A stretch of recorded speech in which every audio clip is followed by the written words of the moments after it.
الصباح وين الصباح؟ تفيسا فيسا كوبا كتمشي لينا فيسا بابا.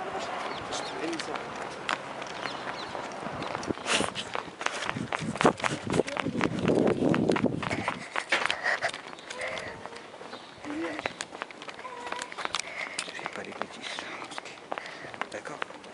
Hein? Tu bouges pas trop. D'accord.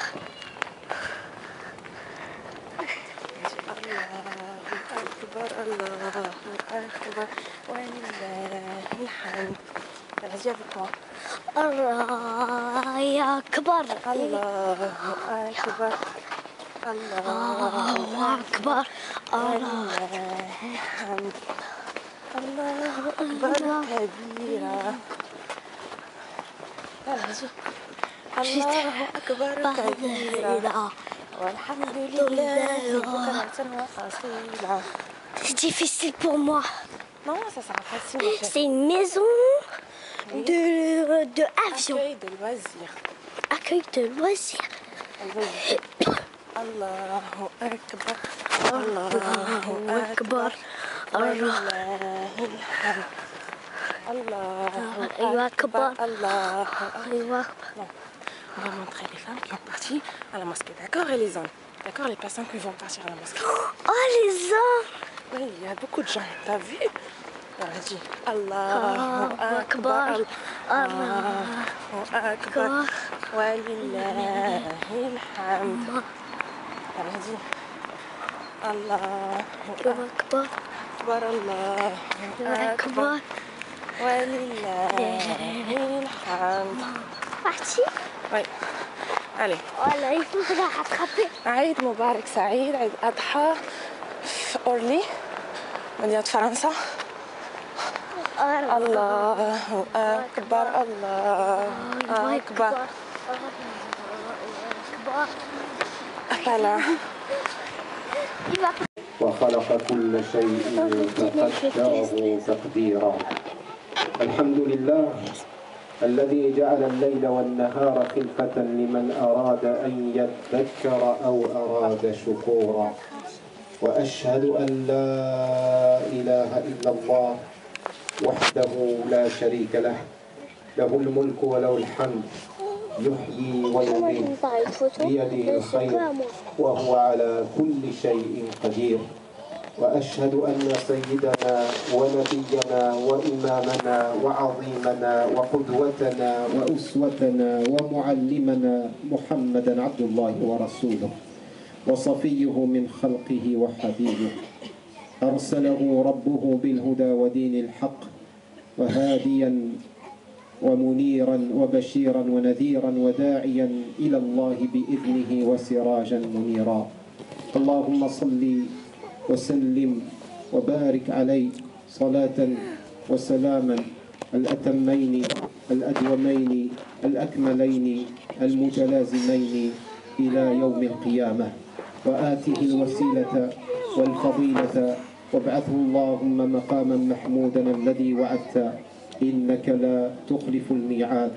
وعلى آله وأزواجه وصحابته وعلى من اهتدى بهديه واستنى بسنته إلى يوم الدين. الله أكبر.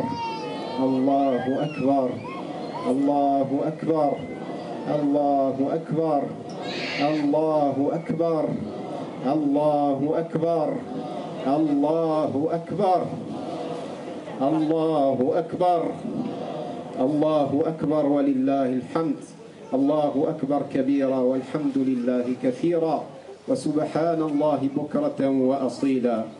أيها المسلمون عباد الله، إنكم في يوم من أيام الله، إنكم في يوم الحج الأكبر، في يوم عيد الأضحى، في يوم عيد النحر، في يوم طيب مبارك قد أذن الله لكم أن تكبروه فيه وتهللوه، وأن تحمدوا فيه وتشكروه، وأن تفتتحوا هذا اليوم المبارك بهذه الصلاة مصداقا لقول الله تبارك وتعالى فصل لربك وانحر، وامتثالا لقول رسول الله صلى الله عليه وسلم إن أول ما نبدأ به يومنا هذا أن نغدو إلى مصلانا ثم نرجع فننحر نسكنا فمن فعل ذلك فقد أصاب سنتنا ومن ذبح قبل ذلك إنما هو لحم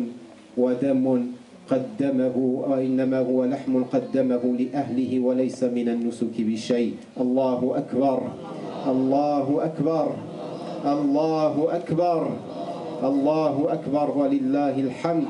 الله أكبر كبيرا والحمد لله كثيرا وسبحان الله بكرة وأصيلا. Mes chers frères et sœurs en islam, nous nous trouvons aujourd'hui dans un jour exceptionnel et un jour extraordinaire, un jour parmi les jours de Dieu, Allah Tabaraka wa Ta'ala, durant lequel il nous a incité à proclamer sa grandeur et à proclamer sa transcendance et son excellence durant ces jours. Ce sont des jours de takbir, de tahlil, de tahmid, de reconnaissance et de remerciement vis-à-vis d'Allah Tabaraka wa Ta'ala. Et il nous a également fait l'honneur de nous donner ce cadeau aujourd'hui, c'est de commencer par la prière. Nous commençons par la prière comme Allah Tabaraka wa Ta'ala dit dans le Coran Karim, Fasalli li rabbika wanhar, c'est-à-dire accomplis la prière pour ton Seigneur et ensuite pratique le sacrifice. Et nous agissons de la sorte également conformément à la parole du prophète Muhammad sallallahu alayhi wa sallam, qui lorsqu'il a dit nous commençons, ou la première chose par laquelle nous allons commencer, c'est de nous rendre au lieu de prière, la musalla. Nous allons prier et ensuite, après cela, nous reviendrons pour faire notre sacrifice. Quiconque agit de la sorte aura agi conformément à la pratique du prophète Muhammad sallallahu alayhi wa sallam. Et quiconque pratique le sacrifice avant ce moment-là, avant la prière, eh bien, ce ne sera simplement que de la viande, que de la chair qu'il rapportera à sa famille, et ça ne fait pas partie du sacrifice ordonné par Allah Tabaraka wa Ta'ala, qui en a fait un des principes de ce jour et un des rites les plus importants qui tend à être perdu malheureusement avec le temps. Le temps nous montre que nous accordons de moins en moins d'importance à ce rite, alors qu'Allah Tabaraka wa Ta'ala nous dit dans le Coran Karim, Wal budna ja'alnaha lakum min sha'airillah lakum fiha khayr.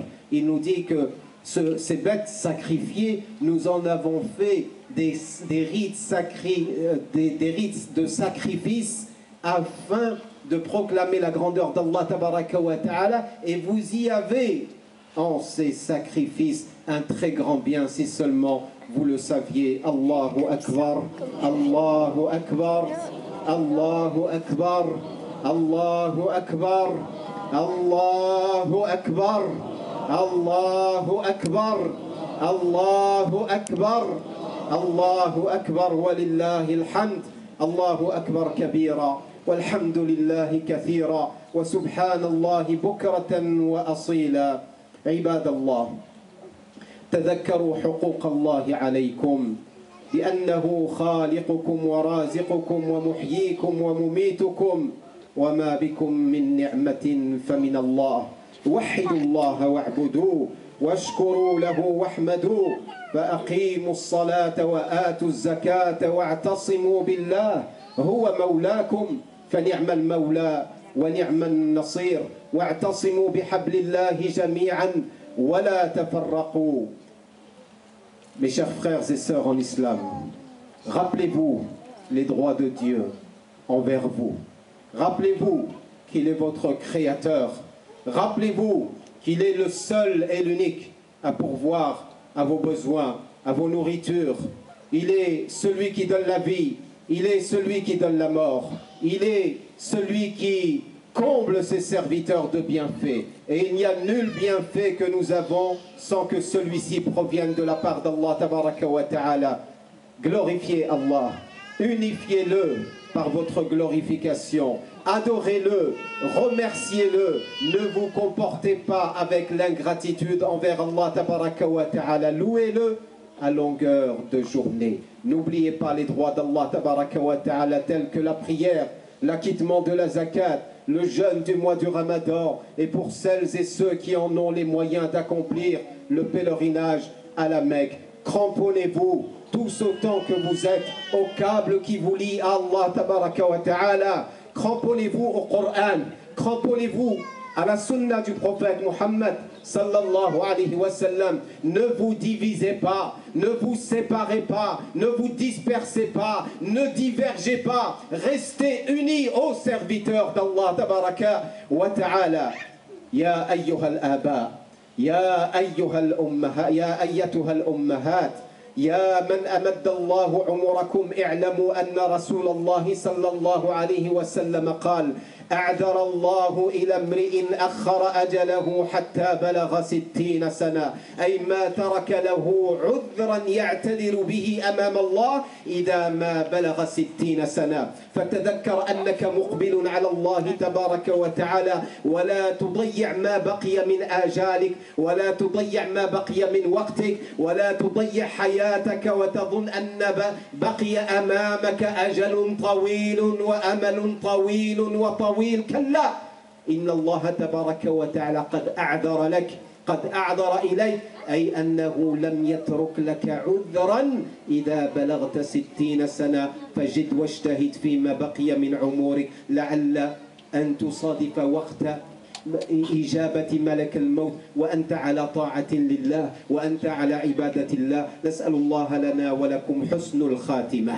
Oh vous mes pères et les mères, vous à qui Allah tabaraka wa ta'ala a allongé la vie, vous a donné une longue vie, vous a permis d'atteindre la soixantaine et plus.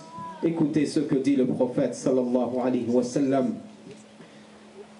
Dieu a évacué ou n'a laissé plus aucune excuse à une personne à qui Dieu a donné de vivre jusqu'à 60 ans. Si tu atteins la soixantaine, sache que tu ne peux plus t'excuser de quoi que ce soit devant Allah tabaraka wa ta'ala. Cela signifie que Dieu t'a donné une vie suffisamment longue. Donc profite des derniers instants qui te restent. Et on ne sait pas qui va partir en premier, mais en tout cas, ça veut dire que ceux qui ont atteint cet âge-là doivent se préparer pour le départ. Qu'Allah tabaraka wa ta'ala nous assure la meilleure des fins et la fin qui lui plaît. Amin ya rabbil alamin. Allahu akbar, Allahu akbar, Allahu akbar, Allahu akbar, walillahi alhamd. الله أكبر كبيرا والحمد لله كثيرا وسبحان الله بكرة وأصيلا. يا معشر الشباب، لا تغرنكم الحياة الدنيا ولا يغرنكم بالله الغرور. يا أيها الشباب، اعلموا أن الموت يأتي بغتة ولا يفرق بين شاب وشيخ ولا صحيح وسقيم ولا قوي وضعيف. فكم من صحيح مات من غير علة، وكم من سقيم عاش حينا من الدهر، وكم من عروس زينوا لزوجها وقد نسجت أكفانها في ليلة القدر. بادروا إلى الله بتوبة ترضيه عنكم، وأنيبوا إلى الله من قبل أن يأتيكم العذاب ثم لا تنصرون. واتبعوا أحسن ما أنزل إليكم من ربكم من قبل أن يأتيكم العذاب بغتة وأنتم لا تشعرون. أن تقول نفس يا حسرة على ما فرطت في جنب الله وإن كنت لمن الساخرين. نسأل الله السلامة والعافية. الله أكبر، الله أكبر، الله أكبر، الله أكبر ولله الحمد. Les jeunes, ne vous laissez pas séduire par la vie d'ici-bas. Ne vous laissez pas duper par le dupeur qui est le shaitan. Ne vous laissez pas induire en erreur. Ne vous laissez pas tromper. Ne vous fourvoyez pas au sujet d'Allah tabaraka wa ta'ala. Car la vie d'ici-bas nous embellit les choses et nous fait oublier l'essentiel. Sachez que la mort ne fait aucune distinction entre les jeunes et les moins jeunes et les plus âgés. Elle ne fait aucune distinction et vient à l'improviste. Elle ne fait aucune distinction entre le riche et le pauvre, entre le fort et le faible, entre le malade et celui qui est en bonne santé. Combien de personnes qui étaient en très très bonne santé et soudainement, très jeunes, il nous part, il nous file entre les mains et nous n'avons aucune possibilité de le retenir parmi nous. Combien de gens par ailleurs étaient malades et ont une maladie, ils ont vécu très longtemps. On pense que la bonne santé est un gage et une garantie de longue vie. Absolument pas, mes chers frères et sœurs en islam. La mort vient à l'improviste, inopinément, et ne demande aucune autorisation lorsque l'ange de la mort se présente à nous. Qu'Allah tabaraka wa ta'ala nous donne un repentir sincère avant notre mort, ya Rabbil Alamin, et retourner vers Allah tabaraka wa ta'ala avant de n'être surpris par le châtiment, le jour où vous aurez des regrets de ne pas avoir pris suffisamment de provisions avec vous, et le jour où les regrets ne seront plus d'aucune utilité. Allahu Akbar, Allahu Akbar, Allahu Akbar, walillahi alhamd. Wa aqulu qawli hada wa astaghfirullah li wa lakum fastaghfiruh, innahu huwa al-ghafurur rahim.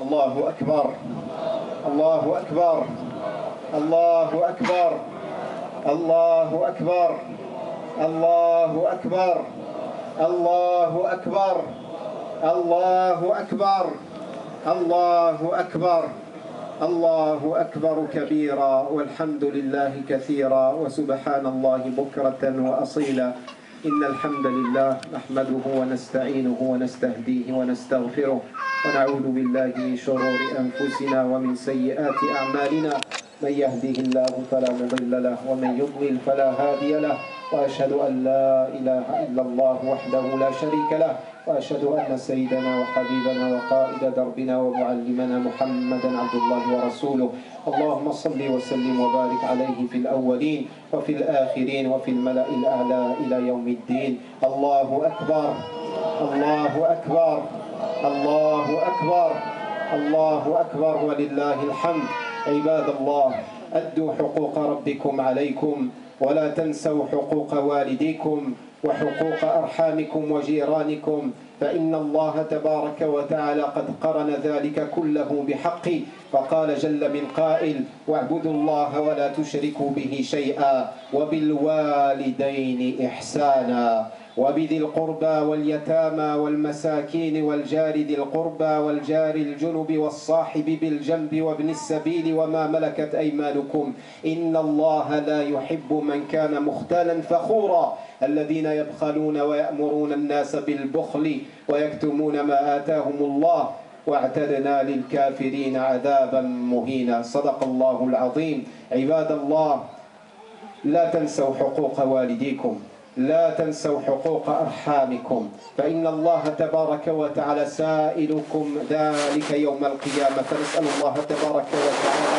أن يقبضنا وهو راض عنا في كل ذلك يا رب العالمين. Mes chers frères et sœurs en islam, n'oubliez pas les droits de Dieu envers vous, mais n'oubliez pas non plus les droits de vos parents envers vous, les droits de vos proches envers vous, car Allah tabaraka wa ta'ala a évoqué tout ceci dans un seul et même et unique verset. Il dit adorez Dieu et ne lui associez rien et soyez bons envers vos pères et mères, envers les orphelins, envers les indigents, envers les proches, envers les voisins, envers vos familles proches et vos familles éloignées. Soyez bons envers eux et conduisez-vous avec la bienfaisance comme nous l'ordonne Allah tabaraka wa ta'ala. Et le jour de l'Eid est une occasion pour renouveler, pour resserrer ces liens de parenté, ces liens de famille, ces liens même entre voisins. Il faut essayer de renouer tous ces liens car la vie d'ici-bas ne laisse pas beaucoup de temps pour y réfléchir. Qu'Allah tabaraka wa ta'ala éveille nos consciences, qu'Allah tabaraka wa ta'ala pardonne nos péchés, qu'Allah guérisse nos malades en ce jour béni, qu'Allah tabaraka wa ta'ala accorde la miséricorde à toutes nos sœurs qui nous ont quittés, nos frères qui nous ont quittés, qu'Allah les couvre de sa miséricorde. Allahumma arham mawtana wa mawta al-muslimin, Allahumma shfi mardana wa marda al-muslimin, Allahumma shfi mardana wa marda al-muslimin, برحمتك يا أرحم الراحمين يا رب العالمين. اللهم لا تفرق جمعنا هذا إلا بذنب مغفور وسعي مشكور وعمل مبرور وتجارة لن تبور برحمتك يا عزيز يا غفور. اللهم إنا نسألك رضاك والجنة ونعوذ بك من سخطك والنار، وادخلنا الجنة مع الأبرار برحمتك يا عزيز يا غفار. اللهم كن لإخواننا المستضعفين في مشارق الأرض ومغاربها، اللهم كن لهم وليا ونصيرا ومعينا وظهيرا، كن لهم في كل مكان يا رب العالمين. واحقن دماء المسلمين، واحقن دماء المسلمين، واحقن دماء المسلمين، وأطفي نار الفتنة التي اندلعت في بلاد المسلمين برحمتك يا حنان يا منان يا رحيم يا رحمن. اللهم إنا نسألك أن تتقبل من الحجاج حجهم، اللهم تقبل من الزوار زيارتهم، اللهم إنا نسألك أن تكتب لنا ولهم الأجر والثواب الجزيل برحمتك يا أرحم الراحمين يا أكرم الأكرمين. ونسألك اللهم أن تيسر على كل معسر، اللهم فرج كرب المكروبين ونفس كرب أهم المهمومين برحمتك يا أرحم الراحمين يا رب العالمين. اللهم لا تدع لنا في مقامنا هذا ذنبا إلا غفرته، ولا عيبا إلا سترته، ولا دينا إلا قضيته، ولا دينا إلا قضيته، ولا ميتا إلا رحمتا، ولا ميتا إلا رحمتا، ولا مريضا إلا شفيتا، ولا غائبا إلا رددتا، ولا مظلوما إلا نصرتا، ولا معسرا إلا يسرتا، ولا طالبا إلا نجحته ووفقتا، ولا حاجة من حوائج الدنيا هي لك رضا ولنا فيها صلاح إلا وقد يسرتها لنا يا رب العالمين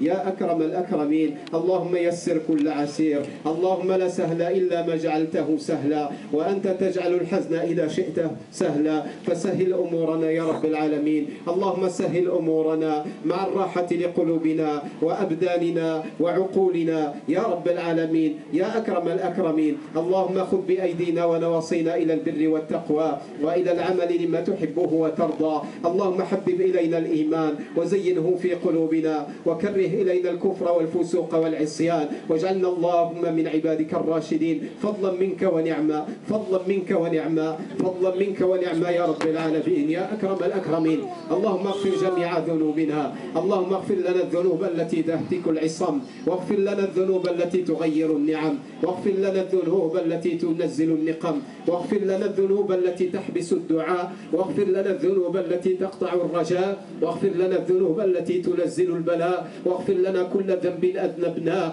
وكل خطيئة أخطأناها يا رب العالمين يا أرحم الراحمين. اللهم لا تتوفانا إلا وقد رضيت عنا، اللهم ارض عنا وأحسن خاتمتنا أجمعين، اللهم أحسن خاتمتنا أجمعين، اللهم أحسن خاتمتنا أجمعين، اللهم أحسن خاتمتنا أجمعين برحمتك يا رب العالمين يا أكرم الأكرمين يا رب العالمين يا حي يا قيوم.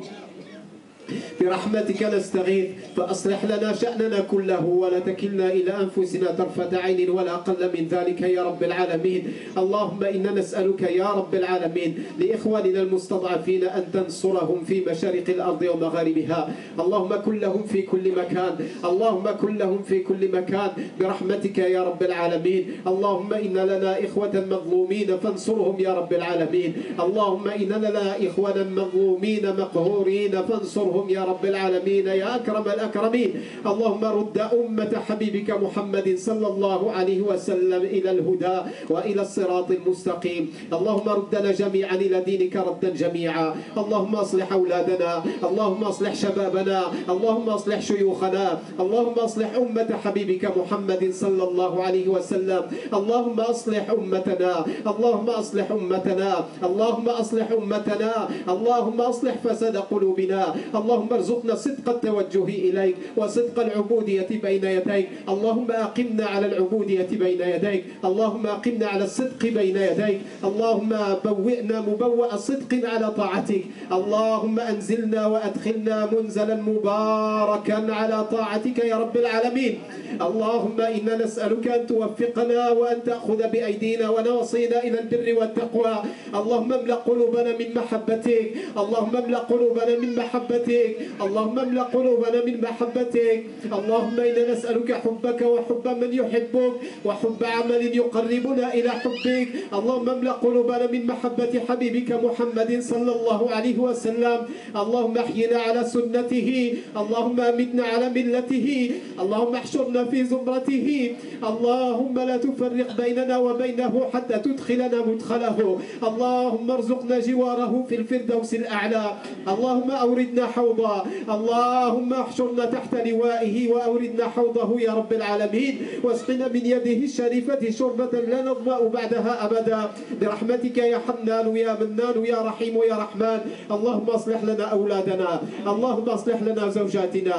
اللهم اصلح الأزواج والزوجات والأولاد والبنات والشباب والفتيات برحمتك يا رب العالمين يا أكرم الأكرمين. اللهم اصلح لنا ديننا الذي هو عصمة أمرنا، وأصلح لنا دنيانا التي فيها معاشنا، وأصلح لنا آخرتنا التي إليها معادنا، ولا تخزنا يوم يبعثون، يوم لا ينفع مال ولا بنون إلا من أتى الله بقلب سليم. هذا وصلوا وسلموا على سيدي وحبيبي وقرة عيني سيدنا محمد.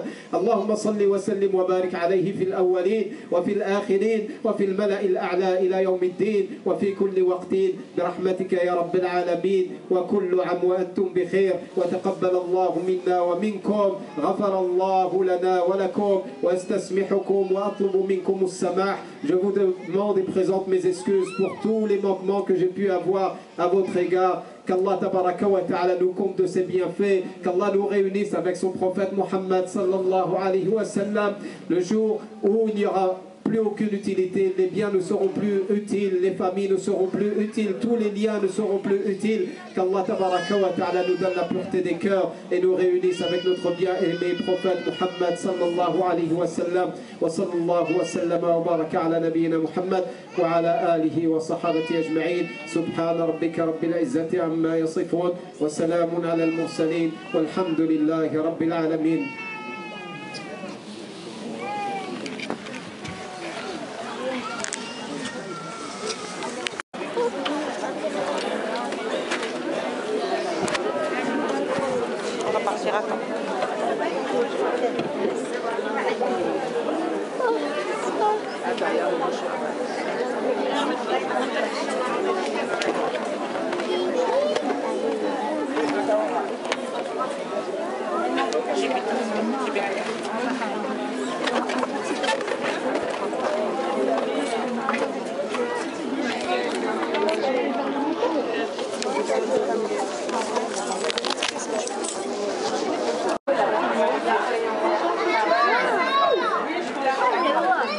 Et voilà.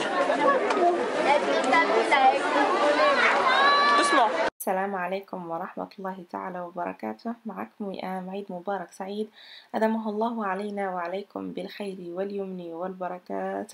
تقبل الله منا ومنكم صالح الأعمال. حابة أنني نشارك معكم شوية ديال أجواء العيد هنا في فرنسا، بمدينة بورلي. صراحة هو أول عيد ليا مع الزوج ديالي في فرنسا، وما حسيتش يعني بشي فرق كبير، يعني من غير أنني أول عيد بعيد على والديا.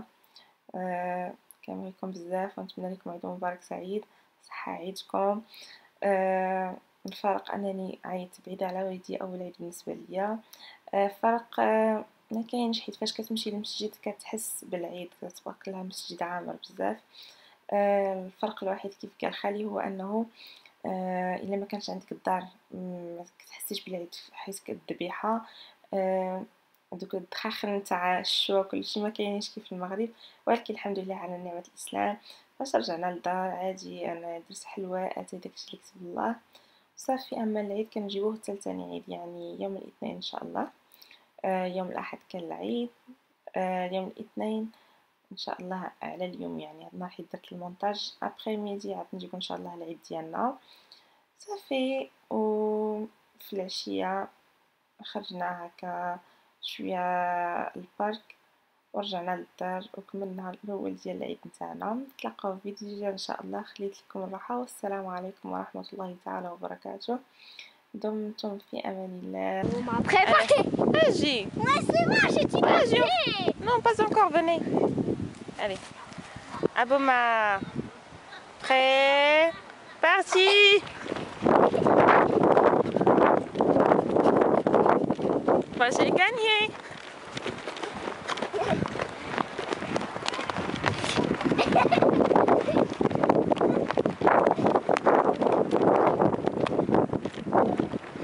J'ai gagné! Tu vois? T'as fait mal? Oui, T'as fait mal? oui. Donne-moi les clés. Donne-moi les clés. D'accord, attends. Demande tout S'il te gentiment. plaît. Bravo.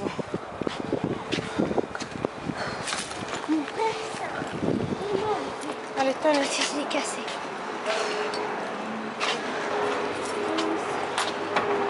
Bravo. Vas-y. Ouvre.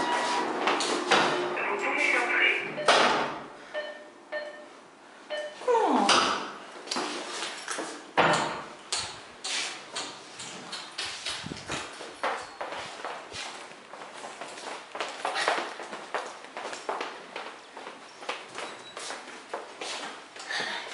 Alors, tenez les clés.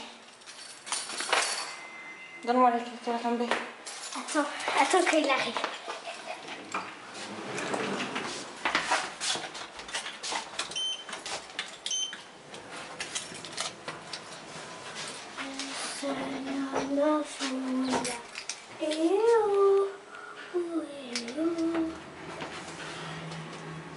عيد مبارك أمنية.